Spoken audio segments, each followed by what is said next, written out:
13장 17절 18절 말씀입니다. 출애굽기 13장 17절 18절까지 말씀입니다. 출애굽기 13장 17절과 18절 말씀 구약성경 100페이지입니다. 출애굽기 13장 17절 18절 우리 두 절인데 다 같이 낭독하겠습니다. 바로가 백성을 보낸 후에 블레셋 사람의 땅의 길은 가까울지라도 하나님이 그들을 그 길로 인도하지 아니하셨으니 이는 하나님이 말씀하시기를 이 백성이 전쟁을 하게 되면 마음을 돌이켜 애굽으로 돌아갈까 하셨음이라. 그러므로 하나님이 홍해의 광야길로 돌려 백성을 인도하시매 이스라엘 자손이 애굽 땅에서 대열을 지어 나올 때에. 아멘. 오늘은 홍해길로 특별히 인도하신 하나님의 섭리에 대해서 잠시 제 말씀을 살펴보고자 합니다. 유명한 앤드리아 보첼리, 이탈리아의 테너 가수입니다. 어릴 때 축구 놀이를 하다가 눈을 다쳐서 시각장애인이 되었습니다. 앞을 보지 못합니다. 하지만 이 사고를 통해서 그는 하나님을 만나게 됐고 하나님 의지하게 되었습니다. 지금 교회에서 성가를 부르는 모습입니다. 이탈리아 유명한 테너 가수입니다. 그는 축구를 통해서 시각을 잃어서 시각장애인이 되었지만 이 기회를 통해 하나님을 더 찾고 의지하는 전화위복이 되어서 세계적인 테너 가수가 될 수가 있었다. 그는 그렇게 간증했습니다. 그에게 아픔과 고통이 도리어 축복으로 바뀌게 되었다. 그 사람은 그렇게 간증했습니다. 앤드리아 보첼리는 원치 않는 어려운 사고를 당했지만 이것이 하나님이 축복으로 바꿔주셨다. 간증했습니다. 오늘 본문에 오면 하나님께서 이스라엘 백성들을 출애굽시킨 후에 육지길로 인도하지 않고 바닷길로 인도하였습니다. 육지로 가면 더 편하지 않습니까? 하지만 거기는 블레셋 백성들이 거주하기 때문에 전쟁을 치러야 됩니다. 그래서 하나님께서 특별히 바닷길로 인도해 주셨습니다. 바닷길로 인도하니 백성들이 얼마나 당황했겠습니까? 이스라엘 백성들이 바다로 나왔을 때 그들은 낙심하고 두려워하게 됐을 것입니다. 하지만 하나님이 특별히 바닷길로 인도한 이유가 있습니다. 그것은 이스라엘 백성들이 하나님의 능력을 눈으로 보고 하나님의 능력을 믿으라고 이스라엘 백성들에게 실물 교육을 가르쳐 준 것입니다. 지금 애국 군사들은 수많은 말과 병거를 이끌고 이스라엘 백성들을 잡아서 다시금 노예로 데리고 가겠다고 쫓아오고 있습니다. 그리고 앞에는 이제 바닷길입니다. 더 이상 갈 수가 없습니다. 이스라엘 백성들은 두려워 떨고 있을 때에 불평하고 있을 때 애국 군사들이 쳐들어오는 모습을 보고 하나님이 불기둥을 보내사 애국 군사들이 더 이상 이스라엘 백성들에게 접근하지 못하도록 막으셨습니다. 백성들은 두려워 떨고 있었습니다. 그럴 때에 너희는 두려워하지 말라. 너는 그들을 두려워하지 말라. 너희 하나님 여호와 크고 두려운 하나님이 너희 중에 계심이라. 특별히 하나님이 바닷길로 인도한 이유가 있습니다. 하나님의 이 엄청난 능력을 너희들이 눈으로 보거라. 여호와께서 오늘 너희를 위하여 행하시리니 여호와의 구원을 보라. 지팡이를 들고 손을 바다 위로 내미니 어떻게 되었습니까? 거대한 홍해가 갈라지기 시작했습니다. 이스라엘 백성들은 육지에서는 볼 수 없는 엄청난 기적을 바닷길에서 보게 된 것입니다. 평생에 이렇게 엄청난 홍해 바다가 갈라지는 것을 난생 처음 봤을 것입니다. 그래서 백성들은 와, 우리 하나님은 이 엄청난 바다도 가르시는 정말 능력이 많으신 하나님이구나. 눈으로 보고 온몸으로 체험해서 하나님의 능력을 깨닫게 된 것입니다. 우리 주께서 2000년 전에 이 땅에 오셨을 때도 죽은 자를 살리고 병든 자를 고치고 문우병을 치료해 주셨습니다. 기적을 베푸면서 내가 메시아임을 믿어라 말씀하신 것처럼 하나님께서는 하나님의 전능한 능력을 너희들이 눈으로 보고 믿어라 말씀하신 것입니다. 이스라엘 자손 앞에서 모세가 이 홍해 바닷길로 들어가도록 명령을 했습니다. 그들은 이 엄청난 기적을 체험했습니다. 그래서 하나님이 정말 능력이 많은 전능자이시구나. 여호와께 친히 애굽의 모든 군대들을 홍해 바다에 몰살시켜 버렸습니다. 더 이상 애굽의 군사들이 쳐들어오지 못합니다. 영광의 왕, 전쟁에 능한 여호와라. 그러므로 이스라엘 백성들은 이 홍해 사건을 통해서 하나님의 능력을 믿게 되었습니다.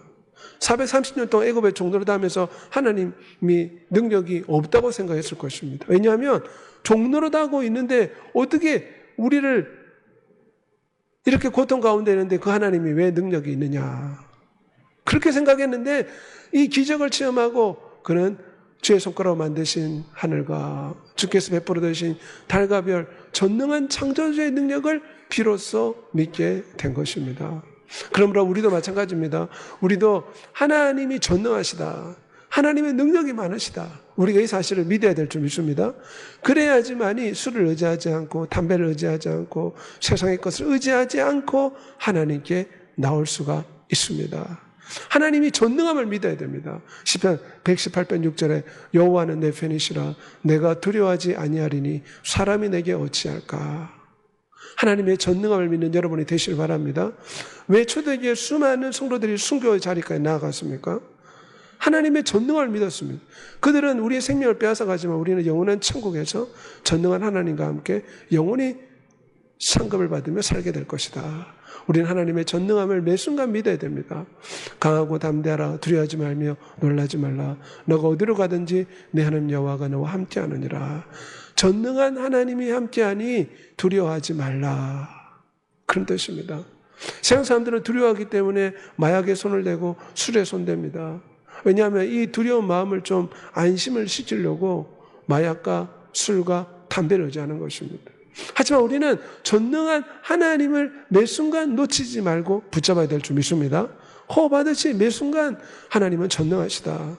하나님은 나의 모든 문제를 해결할 수 있는 전능한 분이시다. 늘 전능한 하나님을 바라보고 붙잡아야 됩니다. 우리 영혼이 여호와를 바라며 그는 우리의 도움과 방패시라.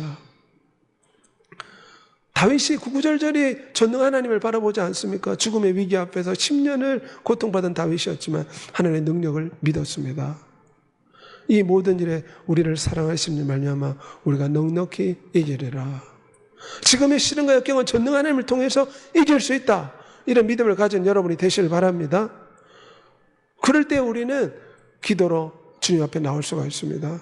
그럴 때 우리는 주의 이름을 부르고 주님을 찾을 수가 있습니다. 우리 주 예수 그리스도를 하나님과 승리를 주시는 하나님께 감사하노라. 전능한 하나님을 믿을 때 우리는 이 세상에 나아가서 이길 수 있다. 이 질병과 이 역과 문제는 밥이요 먹이다. 이렇게 외칠 수가 있는 것입니다. 하나님께로서 난 자마다 세상을 이기는데 이것은 우리의 믿음이라고 했습니다. 그러므로 전능한 하나님을 믿고 이 땅의 모든 역경과 어려움을 이길 수 있다. 이런 믿음을 가지고 살아간 여러분이 되시길 소망합니다. 또한 하나님이 바닷길로 인도한 이유가 있습니다. 바닷길로 인도하여 광야로 이스라엘 백성들을 인도한 이유는 그들을 연단시켜 신앙을 성장시키기 위해서 주님이 일부러 바닷길로 인도하였습니다. 홍해바다를 건넌 후에 그들은 광야에서 43년을 살았습니다. 왜냐하면 하나님이 그들을 지금 훈련하고 있는 것입니다. 군인이 군사훈련을 제대로 받지 못하면 전쟁에 나갈 수가 없습니다. 마찬가지로 우리가 천국에 가기 전에 천국 백성으로서 훈련이 될 수 있도록 하기 위해서 하나님은 인생 강요학교에서 우리를 연단하십니다. 이스라엘 백성들을 43년 동안 연단하셨는데 성경 신명기 8장 2절에 보면 너를 낮추시며 너를 시험하사 너 마음이 어떠한지 그 명령을 지키는지 안 지키는지 알게 하려 하심이라. 그들은 하나님 앞에 우상 숭배를 하고 하나님께 범죄했습니다. 그러므로 43년 동안 그들은 연단을 받고 훈련을 받아야 했습니다. 겸손히 하나님을 섬기는 것을 배우게 된 것입니다. 원만 불평하다가 독사에게 물려서 죽어갈 때 불뱀을 보고 모세가 만든 녹뱀을 쳐다보고 치료받는 기적을 체험했습니다. 그래서 그들은 무엇을 깨달았습니까? 하나님 앞에 원망하면 안 되는구나. 우리 하나님 앞에 나와서 늘 감사하고 하나님을 섬겨야 되는구나. 그것을 배우게 된 것입니다. 겸손하게 하나님을 섬기는 법. 이것을 43년 광야 생활 동안 배우게 된 것입니다. 고난당하신 내게 여기라 이런 말미암아 내가 주의 윤례를 배우게 되었나이다. 이스라엘 백성들은 43년 동안 광야에서 연단받고 홍해길로 감으로 시련과 고통 가운데서 그들은 고난을 받음으로 하나님이 누구인가, 하나님을 어떻게 생각해야 되는가 비로소 배우게 된 것입니다. 우리 인생도 마찬가지입니다. 고난이 있고 아픔이 있고 질병이 있고 장애가 있으니까 하나님을 의지하게 되고 하나님을 찾게 됩니다. 그리고 하나님을 어떻게 배우는가, 어떻게 섬겨야 되는가 비로소 깨닫게 되는 것입니다. 예수 그리스도는 위대하신 하나님의 아들이지만 십자가의 고난을 통해서 아버지 하나님께 순종하는 모습을 보여주었습니다. 그래서 예수 그리스도가 우리의 본보이가 됩니다. 예수 그리스도께서는 겟세마네 동산에서 고백했습니다. 이 십자가의 잔을 내게서 옮겨주십시오. 이것이 예수 그리스도의 마음이었습니다. 왜냐하면 예수 그리스도는 하나님의 아들로서 영원전부터 수많은 천사들에게 찬송과 영광과 존귀를 받는 영원한 위치에 있었습니다. 그런데 이 땅에 내려와서 사람들한테 자기가 만든 사람들한테 모욕을 받고 십자가에 말할 수 없는 아픔을 겪어야 됩니다. 하지만 이 십자가의 아픔이 아버지의 뜻이었기 때문에 자신의 뜻을 내려놓고 순종하였다. 성경 그렇게 말합니다. 우리도 마찬가지입니다. 좀 집에서 편안하고 안일하게 수협에도 나오지 않고 쉬고 싶지만 예수 그리스도를 바라보고 우리가 주를 의지하고 힘써 주님을 바라봐야 될 줄 믿습니다. 애굽에서 13년간 종살이를 한 후에 하나님은 요셉을 국무총리로 세워주었습니다. 우리를 왜 천국에 바로 데려가지 않습니까? 지금 우리를 연단하고 있습니다. 요셉은 13년 동안 애굽에서 연단이 필요했습니다. 그리고 국무총리가 되겠습니다. 다윗도 10년 동안 도망자 생활을 통해서 하나님이 연단하셨습니다. 그리고 왕으로 세워주었습니다. 야곱은 20년 동안 외삼촌 집에서 도망자의 삶을 살았습니다. 그리고 환도표 힘줄이 끊어져서 쩔뚝거리고 주 앞에 나오게 되었을 때 비로소 그는 이스라엘이라는 축복을 받았습니다. 느부갓네살 왕도 교만하니 하나님 어떻게 하셨습니까? 7년 동안 정신병이 들어서 짐승같이 보내다가 하나님이 모든 민족들에게 권세를 주고 원하시는 자를 왕으로 세운다. 고백했을 때 그의 정신병이 치료되었습니다. 이처럼 시련과 고난과 인생의 어려움은 우리의 교만을 깨뜨리고 겸손하게 하나님을 찾고 의지하게 만듭니다. 야곱이 천사와 씨름하다가 결국은 연단받아 이스라엘로 뺏긴 것처럼 우리는 땅에서 연단받고 있습니다. 질병과 고난과 문제와 아픔과 여러 가지 문제가 있습니다. 하지만 하나님의 깊은 뜻은 우리가 천국에 들어가는 하나님의 백성으로 만들려는 하나님의 뜻이 있습니다. 유명한 우시아 왕도 하나님을 잘 섬기다가 말년에 하나님 앞에 범죄함에 문득병에 걸려서 회개하며 살았습니다. 심지어 위대한 사도 바울도 육체에 가시 질병이 있었습니다. 하지만 하나님은 바울로 하여금 육체의 질병을 주어서 연단하셨습니다. 교만하지 않도록. 그래서 바울은 나의 질병이 감사하니 주의 능력이 내게 머물게 하려 함이라. 나이나 된 것은 다 하나님의 은혜라. 교만하지 않고 모든 게 하나님의 은혜라고 하나님께 영광 돌리게 된 것입니다. 욥의 사건은 유명하지 않습니까? 하나님이 욥을 연단하셨습니다. 그가 나를 단련하시면 내가 정금같이 나오리라. 하나님도 우리를 연단하고 있습니다. 너희 믿음의 시련이 불로 연단하여도 없어질 금보다 귀하여 예수 그리스도께서 나타나실 때 칭찬과 영광과 존귀를 얻게 하려 함이라. 지금 이 땅에서 호흡하며 살아가는 것은 훈련받고 연단받는 시간이라 할 수가 있습니다. 재련소에서 뜨거운 불 속에 들어가야지 제철 덩어리에서 순은과 순금이 추출이 됩니다. 성도도 마찬가지입니다. 천국의 놀라운 금 같은 신앙을 얻으려면 이 땅의 시련과 어려움을 겪게 되는 것입니다. 내가 너에게 권하노니 내게서 불로 연단한 금을 사서 부유하게 하라. 세상 사람들은 돈이 많으면 부유하다고 생각하지만 하나님 보실 때는 그렇지 않습니다. 시련과 고난을 통해서 우리가 금 같은 믿음을 가지고 있을 때 하나님은 그 사람이 진실로 부유한 사람이다. 이렇게 판단하십니다. 시련은 우리를 교정하는 창조주의 교정 도구입니다. 저렇게 조각하는 사람이 전과 망치로 끊임없이 교정할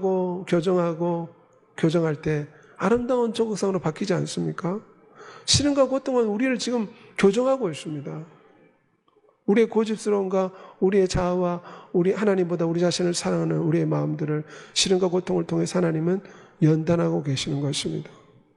그래서 고린도후서 1장 9절의 말씀처럼 우리를 인도하십니다. 우리를 자기를 의지하지 말고 오직 죽은 자를 다시 살리시는 하나님 예수 그리스도만 의지하게 하려 하심이라. 이것이 연단의 근본적인 목적입니다.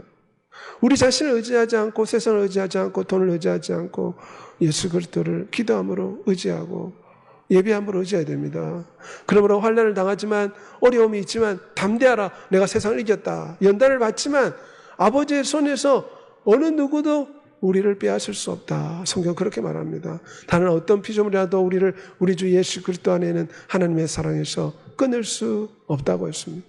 연단을 받지만 하나님은 아들까지 주신 하나님 우리에게 모든 것을 넘치게 주셔서 능히 이 모든 시련과 고난과 역경을 이기게 하시고 마침내 연단의 목적지인 영원한 천국으로 인도하신다는 것을 늘 소망하면서 우리가 살아야 될 줄 믿습니다. 로마서 14장 8절 말씀 우리 다 같이 고백하겠습니다. 우리가 살아도 주를 위해 살고 죽어도 주를 위해 죽나니 그러므로 사나 죽으나 우리가 주의 것이로다. 연단의 목적은 바로 로마서 14장 8절 말씀입니다. 살든지 죽든지 주 예수를 위해 살아가도록 우리의 정신과 마음과 영혼을 교정하기 위해서 이 땅에 연단과 시련이 있는 것입니다. 하나님은 또한 이스라엘 백성들을 홍해길로 인도하신 것, 그래서 광야로 인도하신 것은 마침내 복을 주실 하나님 뜻이 있습니다. 신명기 8장 16절 말씀대로 마침내 내게 복을 주려 하심이라. 홍해길로 인도해서 홍해 갈라진 바닷속으로 그들이 걸어가고 이후에 광야길로 40년 동안 그들이 걸어간 것은 마침내 복을 주시려는 하나님의 뜻이 있다는 것입니다. 인생 광야 여정도 마찬가지입니다. 시련을 통해서 하나님은 복을 받을 수 있는 그릇으로 만들어 가십니다. 이스라엘 백성들은 43년 동안 연단받고 가나안 땅에 들어갔을 때 백성들이 완전히 바뀌었습니다.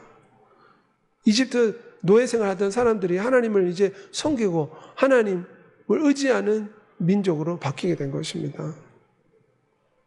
이 땅에 어려움이 역경이 있습니다. 하지만 기뻐하고 즐거워하라. 천국에서 너희의 상이 큼이라. 우리가 이 땅에 어려움이 있습니다.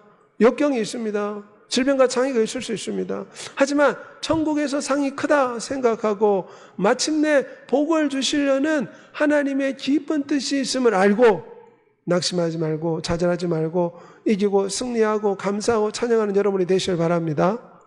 우리 하나님은 마침내 복을 주시려고 잠시 우리에게 어려움을 주고 계십니다. 너희를 종종이 인하여 세상에 썩어질 것을 피하여 신의 성품에 참여한 자가 되게 하려 하심이라. 신의 성품에 참여한 자, 예수 그리스도의 형상으로 변화되어서 하나님의 신부처럼 우리를 변화시켜 하나님의 신부 예수 그리스도의 신부가 되어 영원한 천국 혼인집에서 주님과 함께 살아가는 놀라운 복을 주시려고 잠시 우리에게 연단과 시련의 과정을 주시는 것입니다. 우리가 다 하나님의 아들을 믿는 것과 아는 일에 하나가 되어 예수 그리스도의 장성한 분량이 충만한 데까지 이르리라. 예수 그리스도를 믿으면 육체가 성장하듯이 영혼이 성장합니다. 영혼의 눈에 보이지 않지만 처음에 주를 믿으면 갓난아기 신앙입니다. 갓난아기 신앙이 자라면 청소년 신앙, 청소년 신앙에서 젊은 청년의 신앙, 아비의 신앙, 신부의 신앙까지 자라야 됩니다. 신부의 신앙, 예수 그리스도의 신부의 신앙은 믿음이 충만한 단계입니다. 이것은 시련과 고난과 역경을 통해서 우리가 이런 장성한 분량으로 나아갈 수가 있습니다. 사랑 안에서 참된 것을 하여 범사의 예수 그리스도에까지 자라갈지라. 시련과 고난과 역경과 문제와 어려움의 목적은 우리의 영혼을 성장시키기 위한 것입니다. 농작물도 강한 햇볕을 봐야지만이 사과도 빨갛게 탐스럽게 색깔이 바뀌지 않습니까? 사과도 판매하려면 색깔이 빨갛게 바뀌어야지 제대로 판매할 수 있다고 합니다. 그러면 강렬한 햇빛을 받아야 됩니다. 우리도 마찬가지입니다. 영혼이 성장하려면 시련과 고난과 역경을 통해서 우리의 영혼이 성장합니다. 왜냐? 편안하고 안일하고 이럴 때는 우리가 하나님 의지하지 않습니다. 등 따시고 배부르면 하나님을 찾지 않습니다.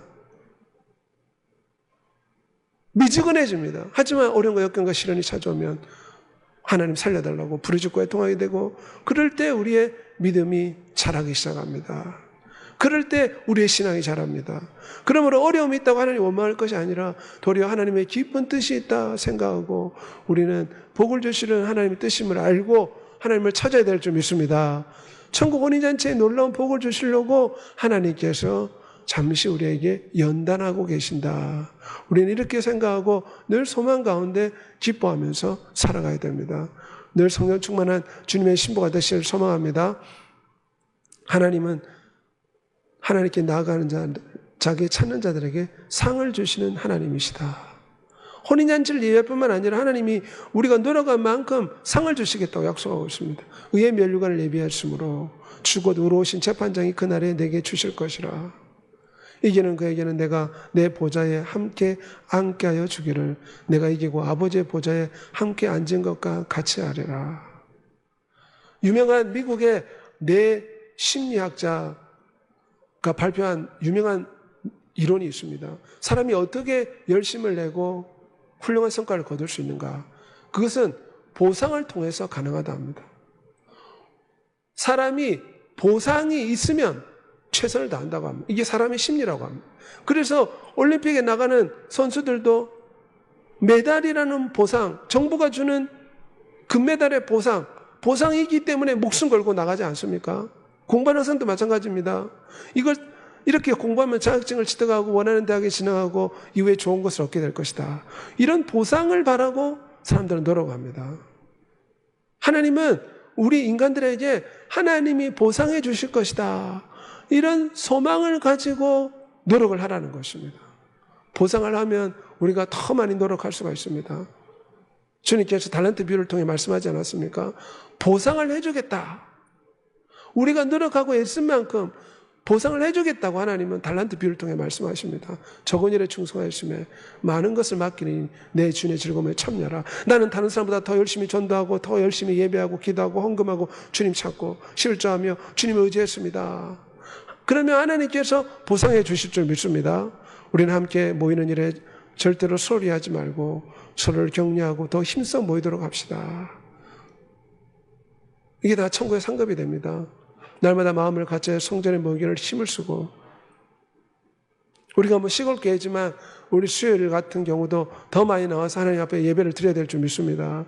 간절한 마음으로 말씀을 받아들이며 그것을 확인하려고 날마다 성경을 연구하였다. 성경을 연구하고 예배에 힘쓰고 교회 나와 봉사하고 헌신하고 주님 찾고 의지하면 행한 대로 하나님이 보상해 주십니다. 서로 사랑하고 노력하고 주를 위해서 애를 쓰고 전도하면 행한 대로 하나님이 보상해 주십니다. 내가 죽도록 충성하고 그리하면 생명의 멸관을 내게 주리라. 하나님은 인생에게 어려움과 역경의 순간들을 허락하십니다. 그래서 하나님을 의지하고 찾으라고, 세상에 소망을 두지 말고 하나님을 소망하고 하나님을 찾고 하나님을 사랑하라고 잠시 어려움을 주십니다. 하지만 마침내 복을 주시려고 이 모든 걸 허락하십니다. 그리고 우리가 행한 대로 하나님이 보상해 주시겠다 약속하고 있습니다. 그래서 우리는 하나님의 상급을 늘 꿈꾸며 살아야 됩니다.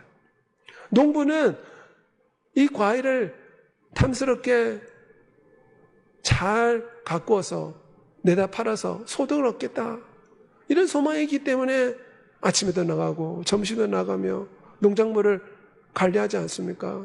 운동선수는 상급이 있다 바라보고 노력하지 않습니까? 우리도 마찬가지입니다. 천국의 하나님의 상급을 행한 대로 보상해 주실 것이다. 이런 마음으로 전도하고, 이런 마음으로 수예배 나오고, 이런 마음으로 우리가 교회에서 설거지하고 식당 봉사하고 사람들을 섬기고 사랑해야 될 줄 믿습니다. 보상 심리를 이용하면 뇌과학자들 하는 이야기가 더 최선의 인간의 노력을 거둘 수 있다고 합니다. 하나님이 보상하실 걸 믿고 마침내 복을 주시는 하나님의 뜻임을 알고 주님을 영화롭게 하는 것이 여러분의 인생의 목적이 되시길 바랍니다. 무엇을 하든지 하나님의 영광을 위해서 살아가는 여러분이 되시길 소망합니다. 이 시간 다 같이 한번 기도하겠습니다. 하나님은 이스라엘 백성들을 육지길로 인도하지 않고 바닷길, 홍해길로 인도하였습니다. 그것은 이스라엘 백성들을 하여금 전능한 하나님이 어떤 분인가 몸소 깨닫고 하나님을 믿으라는 것입니다. 또한 그들을 연단하기 위해서 홍해길로 광야길로 인도했습니다. 마침내 복을 주시려는 하나님, 우리 인생도 마찬가지입니다. 우리가 지금 홍해길로 광야길로 나아가고 있습니다. 그럴 때 지금 잠시 어려움이 있지만 전능한 하나님 능력을 체험하고 마침내 복을 주려는 주님의 뜻을 깨닫고 주님을 더 의지함으로 영광 돌리는 우리가 되게 달라고 주의 주 통성으로 기도하겠습니다.